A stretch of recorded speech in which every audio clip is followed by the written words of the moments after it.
Hello, everyone. Nytmare here, and this is Whale FM's Fireside Chat with Artists. In this show, we talk about everything and anything art and crypto in the NFT scene with designers and creators alike, otherwise known as non-fungible tokens. My guest today is Zakalwe X, a UK-based artist whose love for sci-fi and fantasy fuels his creativity and constant need to draw. This creator of Punx has now extended his Bounty Hunters series into the ETH-MEN universe with SPACE REAVERS. Zach, thank you for coming on today. No worries. Thanks for having me. Super stoked. I'm a big fan of your artwork, and of course the ETH-MEN series is pretty cool as well. But first, could you just tell our community here a little bit about yourself and your journey into art? Yeah, so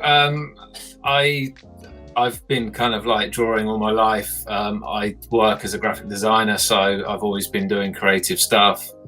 Like I say, always creating, throughout my life, I've always been drawing, creating, doing, various projects. I got into crypto probably about last year in September. A friend of mine who's like into crypto, he's not into the NFT scene, but he introduced me to a few people. Daniel Pan being one of them, who's a great guy, and he got me kind of introduced and up and running and minting my first pieces, and the kind of rest is history, really. So I've been able to utilize all of the work that I used to do, that I would just put up on Instagram and just post around the place, all the stuff I used to do for fun. Now I can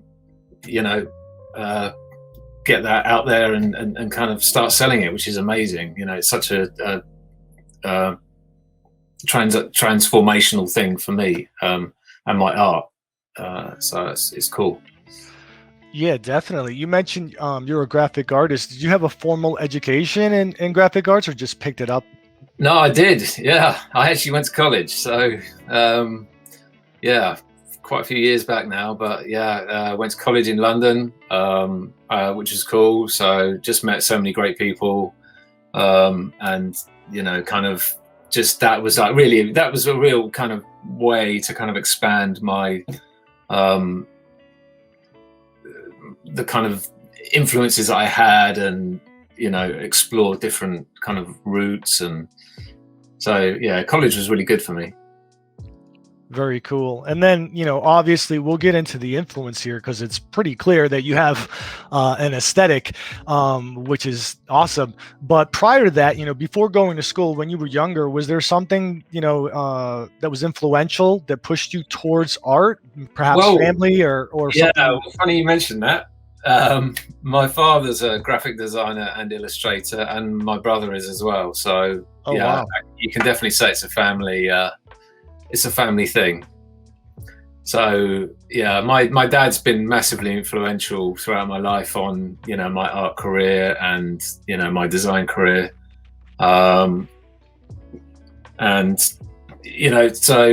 he's still an influence on the stuff I do today as well. So and my brother as well. My brother's really cool. He does like amazing work,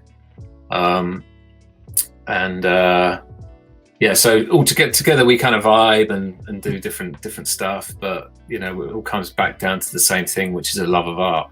Right. Very cool. Yeah.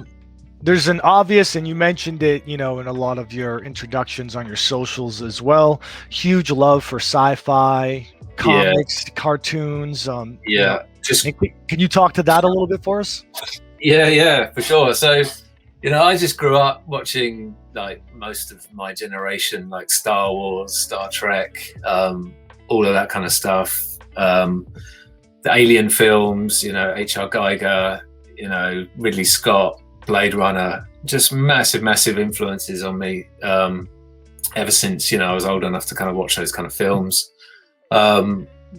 Grew up reading 2000 AD, so like huge, like massive influence from all of those guys, and that love of that that has never really left me.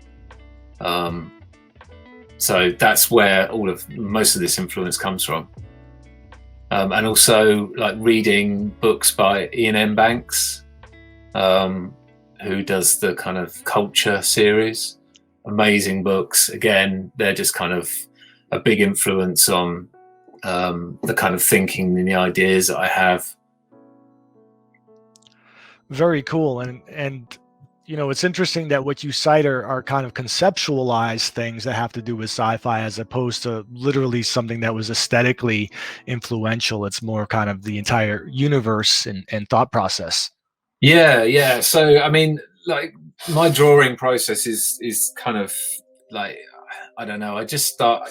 The reason I started drawing again recently was like because of my commute into London. I live just outside London, about an hour's journey, and so I used to draw on the train all the time on my iPad, which is kind of where this kind of new found kind of love of kind of drawing came from. Was having the iPad it gave me that time back where I could actually kind of, you know, draw in my free time, whereas, you know, previously I would have had to have been sat at a computer doing this, you know, either at work or at home.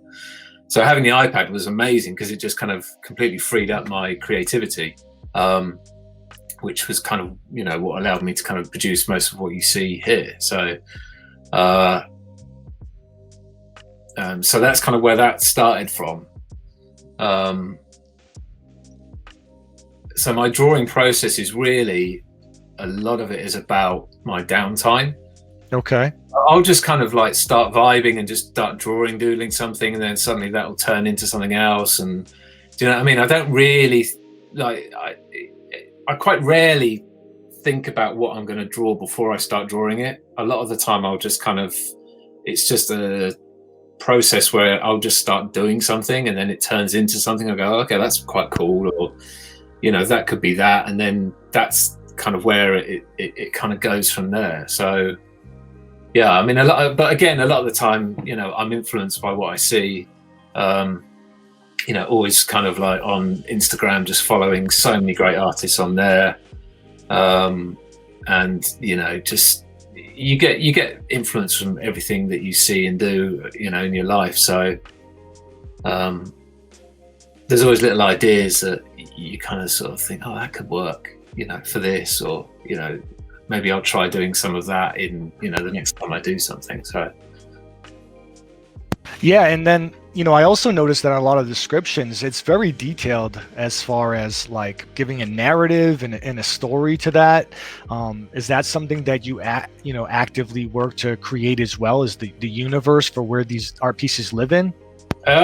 Generally I don't, but the Reavers stuff is definitely that has been a kind of big step in a new direction for me, because that has allowed me, I mean, I do creative writing and stuff anyway. I do some copywriting and things for like work and things like that. So I've always been into kind of writing and things. So, but having the storyline and working with a professional writer on the pieces. So I work with a guy called Pal who works with the ETH-MEN, and he writes the comics that they produce already.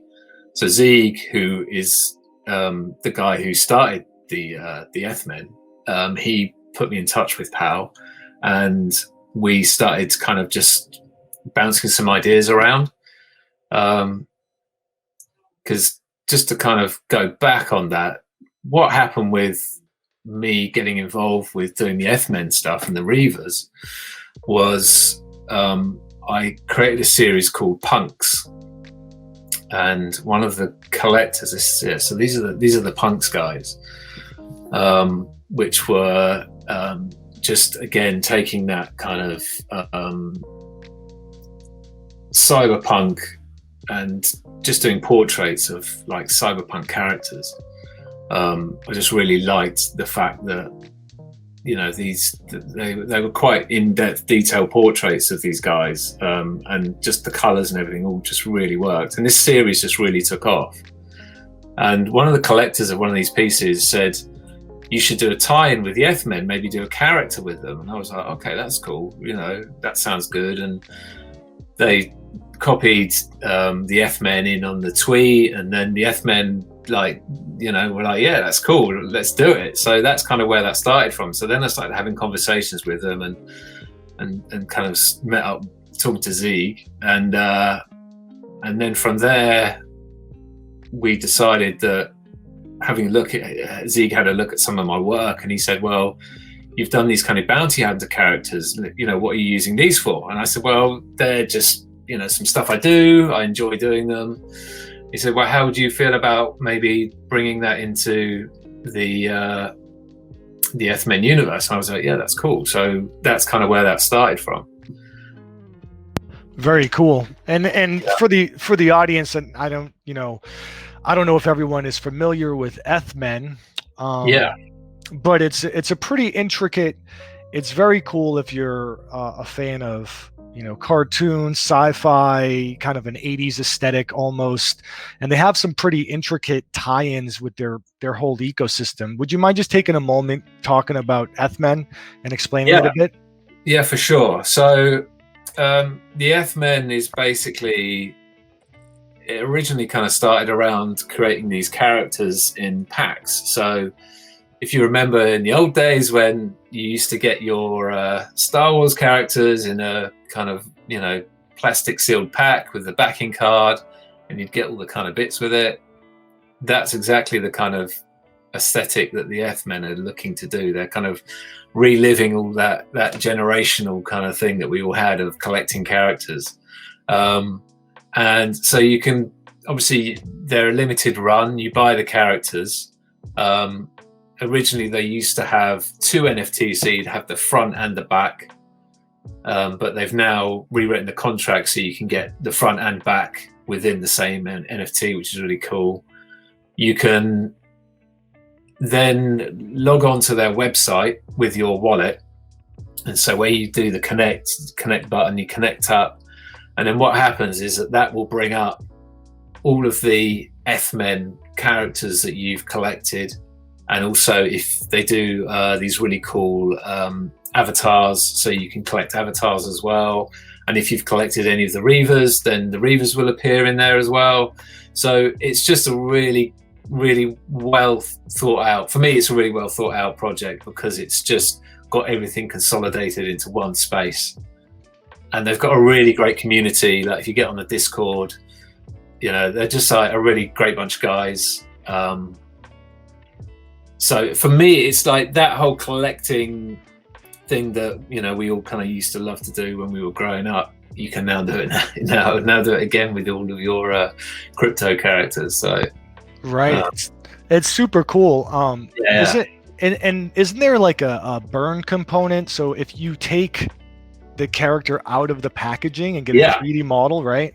Yeah. So it's not with all characters yet. They're kind of building them as we kind of speak. But there are certain packs that you can get that you can burn the pack NFT.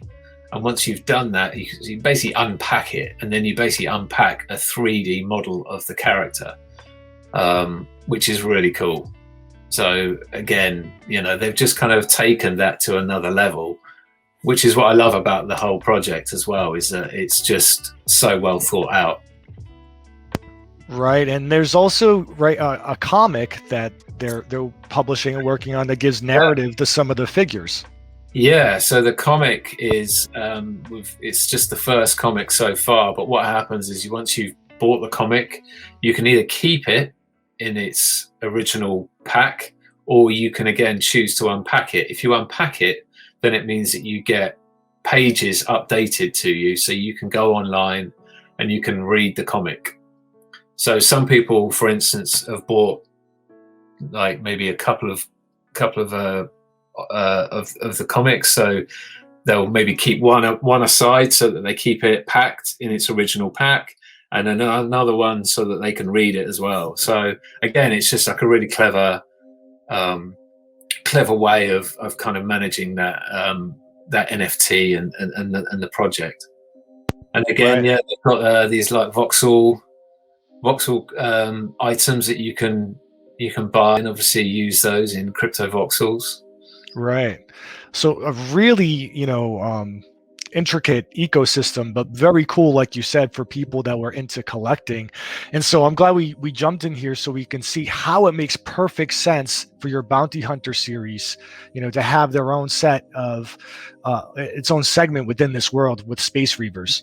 Yeah, exactly. So to kind of come back to what we were saying was that whole storytelling side of things is really cool, because I've always wanted to kind of do something like do a comic book, or do something like a project that has got a lot more scope in it to kind of create characters and have a whole different kind of universe, and this is just ideal because it ties in with something that the ETH-MEN are already doing, but it means that I have ownership of that story as well, which is really cool because they trust me to kind of go off and kind of create a load of stuff that's going to kind of tie in. I obviously check back in with them all the time on anything that I'm doing, so that there's a consistency across all of the projects. But yeah, it's basically just like free reign to kind of go off and create some really cool characters, guns, spaceships, stories. So we're doing the comic book as well. The Reavers comic book is currently in development. Didn't quite realize how much work a comic book is going to take of my time, but it's all good fun. So definitely trying to just kind of like plow ahead with that and get that to a point where we can get that first stage released, and then we'll just release kind of sections of it as we go. So yeah, and all of this is inspiring me as well, because I just see all of this stuff and I'm like, right, I need to learn like some 3D programs because I need to start building this stuff.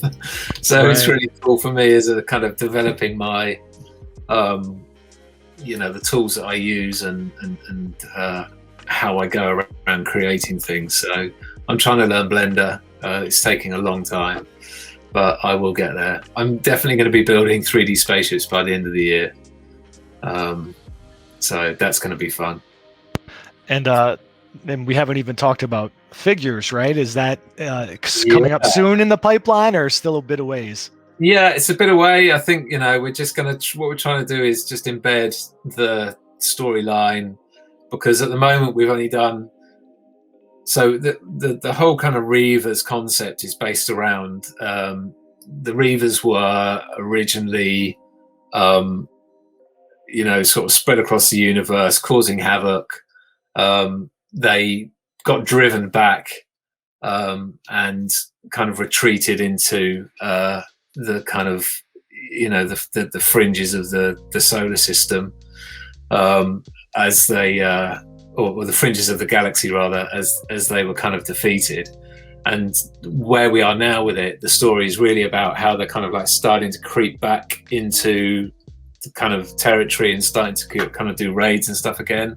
But there are 6 clans that we're focusing on at the moment. And so we've only done one clan. We've only released like one clan at the moment, which is what all these guys are. So what we're hoping to do is just kind of, bring more of the clans out and introduce those to the audience. And then we can start to maybe look at the kind of figures and the characters. And I would assume, and I'm just interjecting here if it's not already part of it, but the other clans could, geographically be in very disparate places, so it could be significant different aesthetics. Yeah, completely. So all the clans, you've got definitely like kind of different things that are going on with them. Sorry. You've got different things that are going on with each of the clans, and the look and feel of them is going to be very different. So they're all going to have completely different stuff that they kind of wear, their uniforms and all of their guns, and what they specialize in. Some are more into tech, some are more kind of like more brutal raiders, and so there's so much out there that we can look at. So it's really good. Really exciting stuff, and I know you can't reveal too much to us because you have to, you know, build up for your launch of each of these vehicles. But That's right. Yeah. we're all very excited for it. Back to your art that was done prior or in conjunction with the Space Reavers. You know, I look at Yeah. this and I almost see kind of a, I want to say, you know, Aztec influence or some kind of, you know, Yeah. native culture.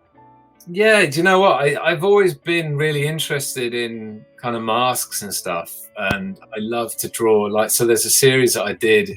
If you go to my Zakawi Instagram, so yeah, those. Sorry, yeah, no, actually, sorry, the one you were on. Yeah, if you scroll down towards the bottom, there's some more stuff. So. Yeah, so the like the green-headed guy. Oh, actually, just down there, these two, the red and the blue guy. Yeah, so these were like some Oni masks that I started doing a while back, that are based on like Japanese Oni masks, but also they're kind of like influence from Indonesia and kind of all those countries in that kind of area, like Balinese masks, and I'm really kind of into like. A lot of that. I love that kind of the styling of those. So I kind of started doing these, and then those have kind of morphed into more kind of the tech guys that you were looking at the top of the page there. So yeah, it's definitely something that I like to do. Is kind of like blending, you know, that kind of old kind of culture into the, you know, bringing it into like the modern twist on it. Yeah, like these guys. It's super. I mean, obviously, there's a heavy kind of like Transformers feel to them as well, but you know, that's never a bad thing. I love those films. Yeah, I'm a big fanboy, so you're talking to the right person here. Yeah. So you talked about, you know, starting with these Oni masks and then going to here. Let's rewind even further back. You know, how do you feel that your art's evolved as you've worked through these projects? And I would assume some of these predate, or maybe they're all from, but some of your artwork, I'm sure, predates your commute time on the iPad. No, actually. Really? Wow. Most of the stuff. This is probably going back like 3 years, 2 or 3 years. So yeah, I mean, but the stuff I used to do before, it's kind of all, you know, it's very similar, but I just wasn't as prolific as doing it. So yeah, like I said, now that, you know, I just have that chance to kind of just kick back and draw. That's what I spend most of my time doing. So. And you mentioned that you don't go in with a set objective. You just kind of start drawing, and this is what, you know, whatever evolves. How long does that process take you from like starting to get going until you get a finished product? It depends. Like maybe something like that would take, you know, 4 hours, maybe 5 hours. It depends. But some of the other pieces will take, you know, day and a half. Like definitely some of the more intricate pieces. So if you go, like for instance, if you go scroll down, stop there. So the girl in the middle there with the kind of blue face, like she took, like with the background and kind of adding all of that stuff in, that was like at least like 3 days work, kind of adding all of that in. And so it just depends really. Like some of the pieces take longer. Sometimes if I'm into it, I'll just do them really quickly. Wow. I mean, that's a significant, like, this is incredible for such a quick turnaround to me, because we talk to so many artists and some of these take them, you know, weeks and months. So just a testament to your creative ability and how you can draw there, really. Yeah, I guess. I mean, you know, like I say, there are some things that, you know, take longer, but I think just because of the nature of what I do, and it's that kind of comic book style, you know, they're relatively easy to, you know, once you've got the kind of inking down, is doing the coloring and stuff like that. And then you mentioned that, you're always finding inspiration when you're on Instagram or looking at Twitter and some different things. There are particular art movements or artists that you follow that inspire you or get you to say, hey, I want to go do something because that was cool. Yeah, like I say, a lot of the 3D stuff. I mean, there's so much 3D work in crypto at the moment, and I just see things. And I've spoken to 3D artists, and I'm just like in awe of what they do. And that's one of the things that really kind of spurred me on to go and create more kind of 3D stuff. Is just because I think the stuff that I do definitely feels like it could live in that world as well. And it might, I still love doing the 2D. I think like these guys, for instance, the Punx are definitely like they're just really cool, like 2D, the colors and everything. But I just think some of the like robots and spaceships and guns and stuff like that would be really cool as like 3D objects. Definitely. And I saw that you were listed as the creator for the Pranksy figure, which I assume has some 3D elements. Did you create that as well? No. Okay. No. And I believe for the ETH-MEN. Correct. Yeah, no, that wasn't me. No. Okay. No. Well, they had labeled and attributed to you. That's why I was curious. Oh, okay. It listed you as the creator. So right. No, unfortunately not. Yeah, I think that might be because it was. I think that's just for the contract. Okay. Because that came with the Pranksy box. Right. The Christmas calendar. And it's just the way that the kind of wearable contract worked. Okay.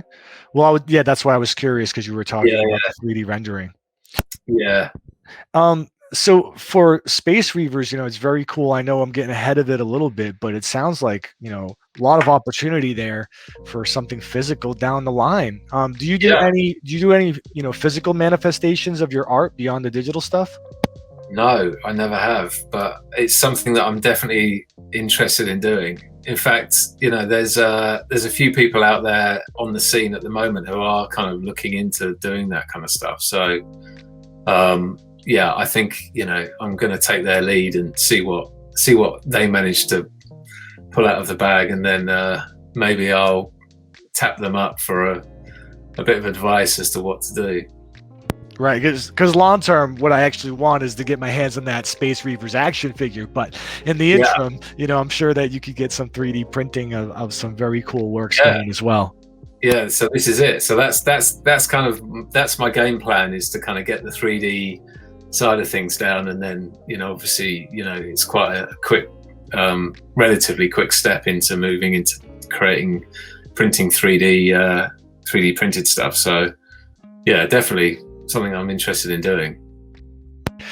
Now, I had a question for you, and I thought of this relative to what they're doing with ETH-MEN, and it's a question I like to ask a lot of artists that are into NFTs now. What are your thoughts on scarcity, and what's the right mix and methodology for artists to use? Yeah, that's a hard question. Personally, like I first started off, I would mint I think 10 was the maximum I ever minted of one piece. So reasonably scarce, but most of the stuff I do now is all just one-offs. Like all of the Punx are one-offs,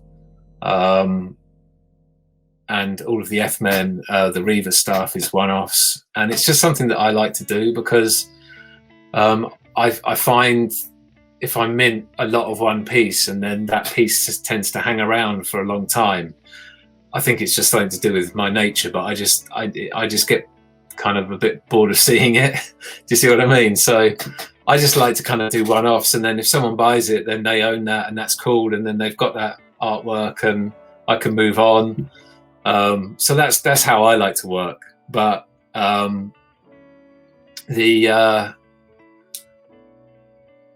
the scarcity thing, I guess, just depends on the artist. Some people's artwork is more geared up to be collectibles, of multiples, and that's fine if that works for them. I've definitely bought NFTs that are multiple, so it's not something that bothers me. It's just the way I work. I tend to just prefer to do one-offs. I like the fact that, you know, my collectors will just own that one piece, and then, you know, that they form a bit more of a bond with the artwork. And I think especially with the Punx series, like the guys that collect the Punx are like really dedicated to the project, and you know, it's something that we're developing. I've actually just looked into creating a new contract for these guys. So what we're going to do is we're going to move all of these artworks that were in series 1 onto the contract, so that we'll have a Punx contract that is just for this series, which means we're going to be able to add a lot more into the metadata around the kind of attributes that each character has. Like for these guys, these are all part of the Crimson Angel gang, so we can kind of put that into the metadata, which is going to be really cool. We can add like the crimes that they've done will go in the metadata, you know, their bail set, you know, what that price was, you know, so there's a lot more opportunity to kind of have all of that information like stored on chain. That's going to be really cool. So I'm quite hyped for this project, actually. We're just about to do season 2 is coming this month, so that'll start to roll out soon. I just need to kind of get the contract finalized. So we're going to be launching the next stage of this, and it's going to be really cool because we'll be able to have them all on. For instance, OpenSea will just have like a whole, when you click on the page, you'll just have everything there that's associated with the contract.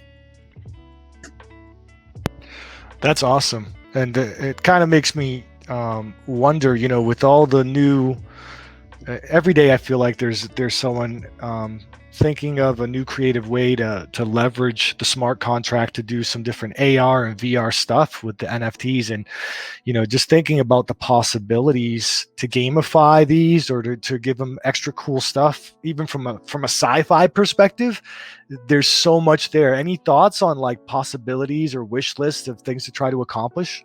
Yeah, so I'm all the time, I'm just trying to like get my head around you know, what it is that we can now do.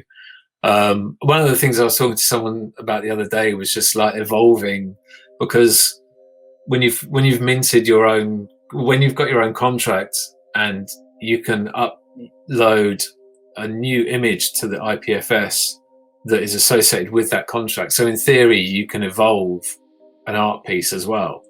So just say you bought this piece, and you know, you could then evolve that into, like, say that this is him out on the street.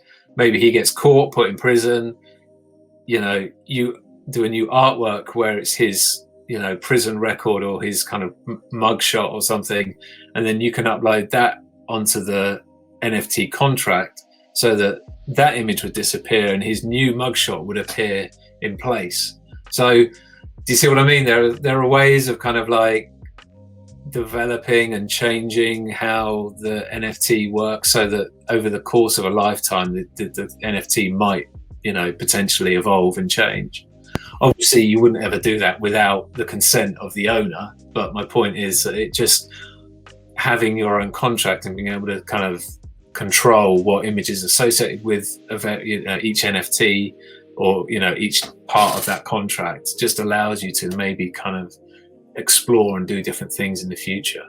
Right. And a lot of people are exploring, you know, calling out to external variables, like whether it's, you know, the price of Ethereum, or, you know, the temperature where you are, or maybe it's if you have this other piece in your wallet that it's evidence that you committed a crime, right? So your avatar would change. There's so many cool applications I can see you doing. Yeah, I mean, Async Art are doing, like, you know, really good work with that. Like I say, I'm just like dipping my toes into the water with this whole, you know, the contract thing. So there are definitely some interesting chats to be had around, you know, what's possible in the future, for sure. And that's one of the most interesting things about it all. That's what keeps me like really going, is just kind of learning that side of the tech. And I can see myself in, this time next year, hopefully, just like with a load more knowledge about, what's possible and what we can do. And I've got actually some really good kind of projects on the back burner with a few artists in the space where we're looking at kind of doing some big collaborations around stuff. I can't really talk about that at the moment, but there are some definitely some interesting chats to be had, and so many talented people, whether that's from the dev side, whether that's from the kind of the art side, the collectors themselves. I find really inspiring because they push you to kind of do different things. Like some of the guys that have collected these pieces, they're always kind of going, yeah, what about if we do this? What about, when are you going to do that? And, so I really like that. I really like that they kind of drive the project along as well. And it becomes something you've created, but then obviously it gets a life of its own and kind of taken out of your hands to some extent. But that's all cool. That's what it's all about. It's about the collectors and people, wanting to be involved in what you're doing.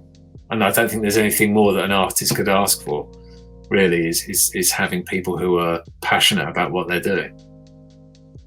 Yeah, I mean, I love that these exist in a functional universe where they have purpose and they do something, or they have attributes that are relative to other things.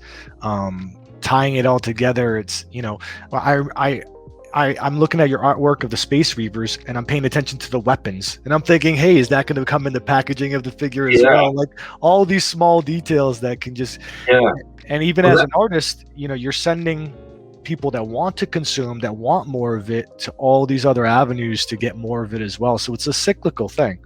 Yeah, completely. I mean, that's one of the most exciting thing about the Reavers for me is I've always liked kind of drawing space, like, weapons and guns and stuff. I think it's just like one of those things that you do if you grew up watching Star Wars. But I've always liked the idea of having, because, if you bought a character like the Star Wars characters, you get the little plastic figurine, which was cool. Then equally you get the gun, and the gun was also just as cool because you'd be like, oh wow, you've got this like blaster or whatever. So that's one of the good things with the Reavers is just having that thing where so we've got those kind of weapons that we've got down there already. So just starting to kind of look at that side of things and bringing the weapons as part of the tech. And I think that's a big thing with the gaming community as well, is that, obviously that's quite a big thing when you're, playing, whatever game it might be, that having the guns and the tech is as important as, the sort of gameplay itself. So that's a really fun element to kind of play with. Yeah, it definitely adds a lot to the immersion. Like I'm looking at that, and I don't know if it has sound. I don't think it does, but I have my volume down on my browser, but I can hear the sound that weapon would make. Yeah, for sure. Yeah. And you mentioned you have collaborations in the works, but you can't talk about them right now. Any clue, any breadcrumbs you could drop? Because I know a lot of our community is excited to see where they can get more of your work. I really can't at the moment. Okay. I don't want to kind of jinx it. Yeah. It sounds like it's something significant and major, so we will be on the lookout, and we'll be sure. I don't know. Don't count on it, but it's just a project that I kind of put out there, but there's quite a lot of back end work to do for it. So yeah, it looks based on what I'm seeing, I'm pretty confident that it'll be coming. So don't try to play coy with me. We're gonna be on the lookout, ready to pounce. I gotta get my pounce ready. Yeah, no, it's all good. It's all good. I mean, it's just the conversations that you have with people, like not to give anything away, but there are artists that I've been like following for years. I've been aware of their work, and and I'm having conversations with them. So it's like you're talking to the people that you once like looked up to, I'm now having conversations with about collaborating with. So, you know, for me, that's an amazing thing. That's one of the great things about the crypto space, and the fact that I know it's growing exponentially at the moment, massively, just because of, you know, the explosion of NFTs. But even like a couple of months back, you know, it was like the community was like just everyone was so friendly and so easy to kind of get in contact with. And, you know, you just like hit someone up and go, look, I really like your work, you know, start having a conversation with them on the DMs. And, you know, it's like suddenly you kind of, you know, you're virtual best buddies with like guys who, you know, you've been a massive fan of for a long time. So that for me is like just so special. And that's what makes the crypto space so engaging for everyone, I think, especially artists. Is a lot of people talk about creating, and you would just post stuff up on Twitter, on Instagram, for instance, and you'd get X amount of likes for it, and then you'd move on, and that piece would kind of fall by the wayside, and you wouldn't really think about it again. But the way that crypto allows artists to generate artwork and then see what happens to that artwork, as that artwork then takes on a life of its own and goes on a journey, you know, because you get the resale, you know, that artwork gets kind of sold and sold on again, and that ownership just keeps growing. And, you know, so you kind of see the spread of, you know, your artwork and stuff, which is like just an amazing thing, really.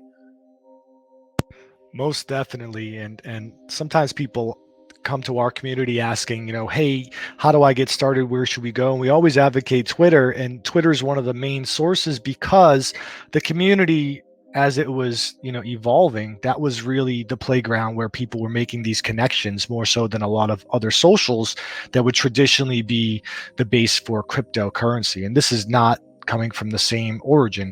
It's a little bit different, but everybody is so collaborative, and like you're saying, that's how a lot of these collaborations happen. Your case in point, right, with ETH-MEN, who, by the way, are a little bit mysterious. Like when I was looking into ETH-MEN and trying to track down, there wasn't much as far as interviews and stuff where they're in front, you know, front facing. A lot of it is just, here's our product, we're kind of ambiguous, mysterious, and let it live on its own. So thank you for coming and representing the group. That's cool. No problem at all. It's a pleasure. I like I say, like for me, the ETH-MEN project is just one of the most interesting ones out there in the space at the moment, just because of the pure versatility. I mean, there's so many great projects.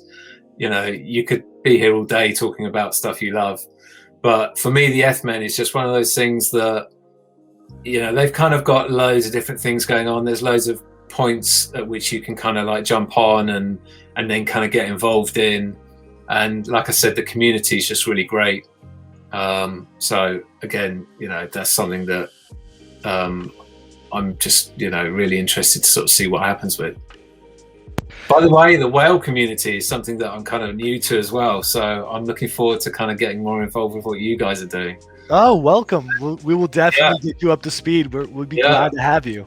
Yeah, for sure. I love these, like, I was just saying that the kind of, before we went on air, that the artist interviews that you're doing are so good. You know, it's such a good way to kind of just get to see people and hear about what they're doing and their interests and stuff, and see the passion that people have got for this space. And I think that's just, you know, it's really going to change a lot of people's lives, I think. Well, thank you for the compliment. I know our founder, you know, did a lot of work to really help establish the scene here, and my moderator peers and people within, you know, the organization are top notch. They're all incredible in what they do. So really kudos to them for building it. But likewise, you know, we in turn speak with people like yourselves, and then we are inspired to go do more of this content and learn more and build more, because it's just like you said, such a cyclical positive experience to have everyone building. And and we're at the forefront of it, but it's also the beginning stages.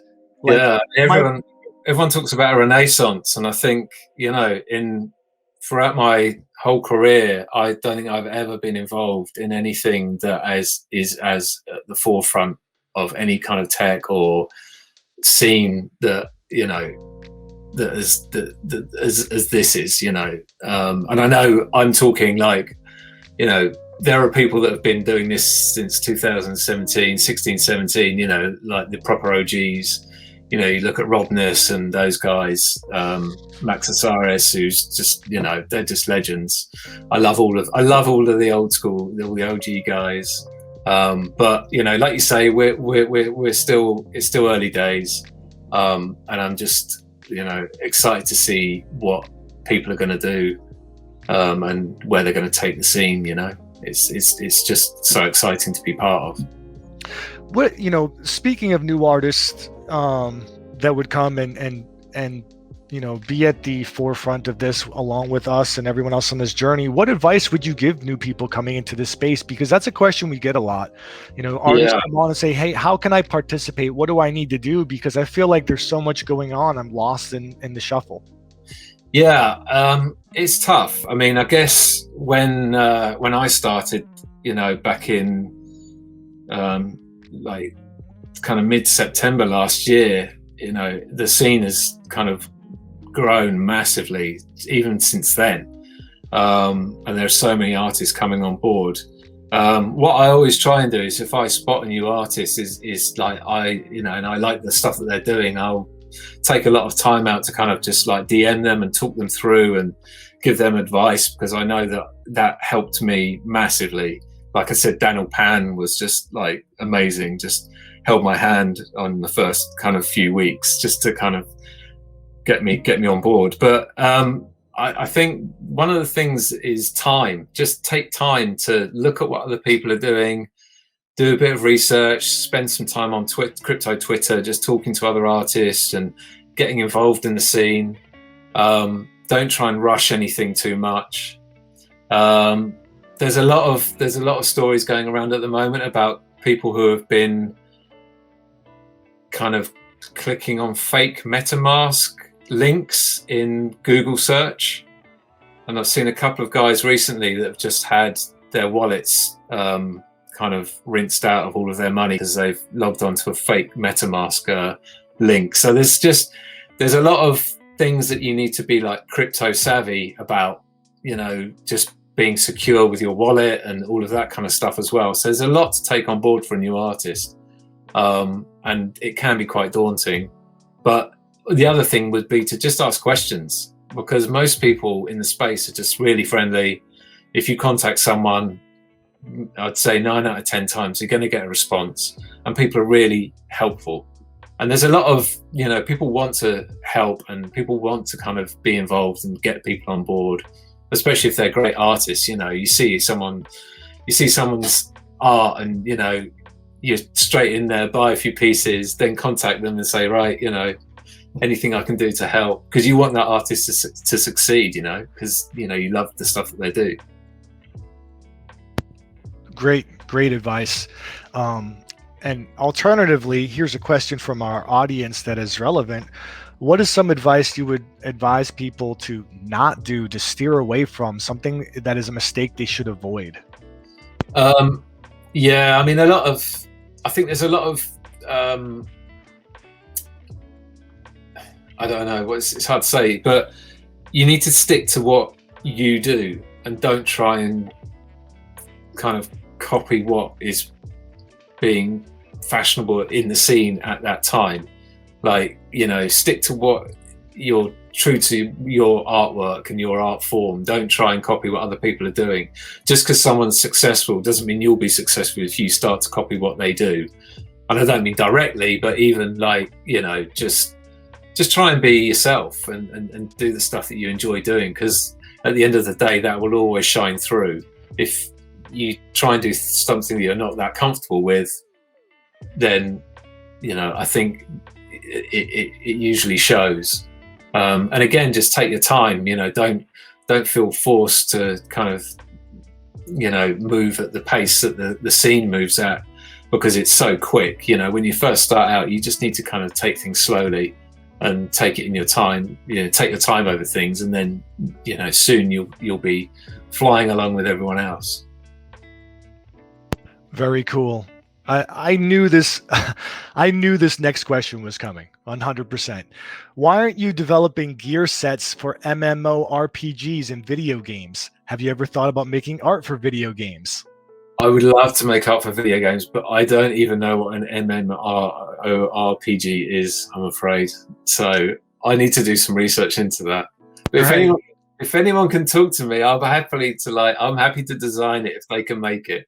Your DMs are going to be lit up now, and Please, that's massive multiplayer online role-playing game. So World of Warcraft, stuff like that. Cool. Yeah, definitely. I mean, if we can kind of get the Punx involved somewhere in a game, then I'm all for that. So yeah, hook me up. Anyone that's interested, hook me up. I would not be surprised if it happens, and I'll leave you with this one. This is one I'm very curious about.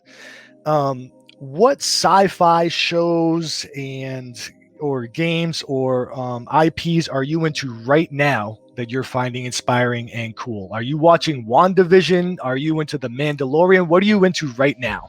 Yeah, so Mandalorian was a big kick in the butt for me to get me going, doing some more kind of like the early Reavers. Really, that was all based around watching The Mandalorian and then just going off and sort of starting to draw some bounty hunter characters just because I was so inspired. And I love what Jon Favreau's done with that whole thing, and I think it's just brilliant. And I'm really excited to see what Disney are going to do with the new